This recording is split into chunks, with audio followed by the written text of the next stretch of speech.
Alors, on va parler de l'amour éternel avec Roméo et Juliette, une pièce qui se donne à la Comédie Française avec notamment Laurent Lafitte qui est aussi à l'affiche d'une comédie Papa ou Maman 2. Sébastien Thème est allé à sa rencontre. D'amour? Oh, des dédains de celle que j'aime. Faut-il que l'amour, si doux en apparence, soit si cruel et si tyrannique à l'épreuve?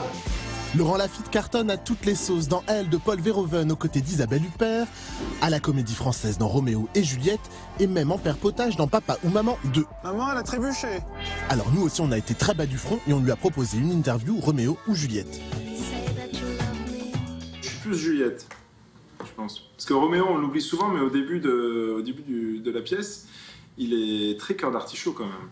Il est amoureux d'une autre fille au début. Et d'un coup, en une seconde, il voit Juliette au bal des Capulets et hop, il passe à quelqu'un d'autre, il passe à Juliette.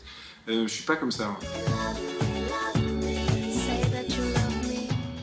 Je suis définitivement plus amour que trahison. Mais bon, les grands amours peuvent donner de grandes trahisons. Shakespeare, j'adore la langue, j'adore la poésie. Et puis en tant qu'acteur, je trouve que c'est un vrai défi de réussir à rendre cette langue concrète.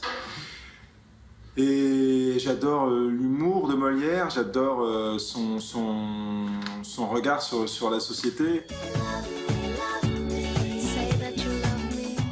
Dramédie, c'est le mot à la mode en ce moment. Q ou QQ. Ça va, vous, sinon? Dans la vie, ça va pas? Ça va bien. Comme tout le monde? Comme ça, c'est bien comme réponse, ça, comme tout le monde. Assidu, c'est un peu plus philosophe. Ouais. Je pense qu'il est sincère dans les deux registres et c'est ce qui le rend très, très touchant ou très drôle. C'est parce qu'il aborde les deux registres avec la même intensité et le même enjeu. Même intensité, même enjeu, c'est ce que vous disiez, une sincérité au fond, d'aller chercher la vérité des situations. Oui, la conviction, enfin, là encore, c'est l'interprète, c'est nécessaire, on ne peut pas jouer les choses à moitié, il faut tout donner, tout. Et j'aime beaucoup Laurent, je l'ai connu quand il faisait de la scène et un spectacle tout seul, il avait énormément de fantaisie. Et ensuite, dans Les Petits Mouchoirs, j'ai pu voir à quel point ce type est généreux, affable, je sais pas, c'est quelqu'un d'assez rare. Il jouait aussi une pièce qu'avait mis en scène Zabou, le Système Ribadier, il était, mais vraiment... extraordinaire.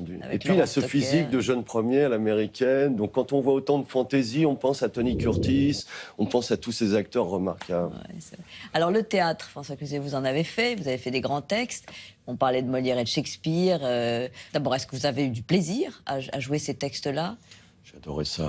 J'adorais ça et j'y reviendrai. Je travaillais avec des grands metteurs en scène, Alain Françon, André Enghel, et c'était toujours hyper passionnant. Je reviendrai bien à ça. Alors, quel auteur vous tenterez là aujourd'hui? Il y a un auteur qui est mal compris en France, c'est Marivaux. Pourquoi? Parce qu'on confond Marivaux et marivaudage. Le Marivaux est cruel, terriblement cruel.